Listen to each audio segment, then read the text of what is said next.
चलिए एसबीआई के साथ शुरुआत करते हैं, लेकिन कई सारे इंपॉर्टेंट नंबर्स हैं जिसको डिस्कस करना है हमें मार्केट्स खुलने से पहले। अजीत काबी साहब एलकेपी सिक्योरिटीज के जुड़ते हुए एसबीआई के नंबर्स पे खास तौर पे बताने के लिए अपने व्यूज, लेकिन पहले हर्षदा के पास जा रहा हूं समझने के लिए कि पूरे वीकेंड सब इतनी तारीफ क्यों कर रहे थे एसबीआई की। क्या किया भाई? बहुत ही फैंटास्टिक क्वार्टर रहा है आशीष। इनफैक्ट रिकॉर्ड लेवल्स पर हमने देखा है, लोन ग्रोथ आई है, जिस तरह से प्रॉफिटेबिलिटी देखने को मिली है, ये भी इनफैक्ट अब तक का सबसे बड़ा आंकड़ा आया है। तो बेसिक नंबर्स के साथ शुरुआत करते हैं। 13,275 करोड़ का मुनाफा कंपनी ने पोस्ट किया, लगभग 74% का इजाफा है। इधर ब्याज से आय में भी 35,183 करोड़ का आंकड़ा, 13% तक की ग्रोथ देखने को मिल रही है। अब इस ग्रोथ के पीछे आप देखिए लोन ग्रोथ का हाल क्या है। तो आज एसेट क्वालिटी का आंकड़े सामने आए हैं, तो नेट एनपीए पहली दफा 1% के नीचे स्लिप होता हुआ दिखाई दिया है, तो बहुत ही पॉजिटिव है। 3.91% का क्वार्टरली बेसिस पर ग्रॉस एनपीए 3.52% पर आया, यानी कि स्थिति में काफी ज्यादा सुधार देखने को मिल रहा है। ग्रॉस एनपीए भी 7 साल के लोस पर है। अब आइए लोन ग्रोथ के आंकड़े पर। लोन ग्रोथ पिछले 19 तिमाहियों में सबसे बेहतरीन कंपनी की तरफ से आई है।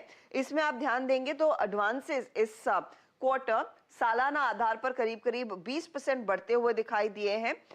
डिपॉजिट्स में करीब 10% तक का इजाफा देखने को मिला, और ये जो लोन ग्रोथ है वो लार्जली रिटेल पोर्टफोलियो की तरफ से ही सबसे ज्यादा बढ़त दर्ज कर रही है। वहीं पर सबसे ज्यादा ट्रैक्शन देखने को मिला है। दूसरी तरफ अगर कॉर्पोरेट बुक पर ध्यान दे तो वहां पर एक पुल बैक जरूर आता हुआ दिखाई दिया है।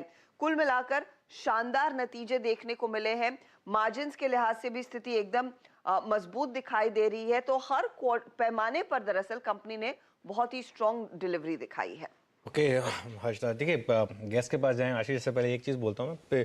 एक होती है प्री पोजीशनिंग। वैसे एक्सेस प्री पोजीशनिंग के बावजूद भी 10% भागा था तो लेकिन एसबीआई 2023 में मेरे ख्याल से 4 डिजिट का स्टॉक बनने के लिए तैयार है, 1000 के ऊपर। Return on equity 16%, HDFC bank की है 16.3%, आईसीआईसीआई बैंक से भी ज़्यादा रिटर्न ऑन इक्विटी उन्होंने दिखाया है। आरओए 1% से ज़्यादा पहली बार। नेट एनपीए 1% से कम और एनआईएम 3.32%। मतलब हर पैरामीटर पे बेस्ट इन क्लास। जो आईसीआईसीआई बैंक और एचडीएफसी बैंक की जो हम बात करते हैं उसकी कैटेगरी में ये ट्रेड कर रहा है। वैल्यूएशन इसके हालांकि एक सब्सिडरीज भी हैं इनकी, म्यूचुअल फंड को तो शायद ये लोग लिस्ट करेंगे नहीं, लेकिन करीब करीब मेरे ख्याल से अब 1.7 टाइम्स अगर आप देखें तो कंसोलिडेटेड बुक के हिसाब से ट्रेड कर रहा है FY24 बेसिस। एग्जैक्टली।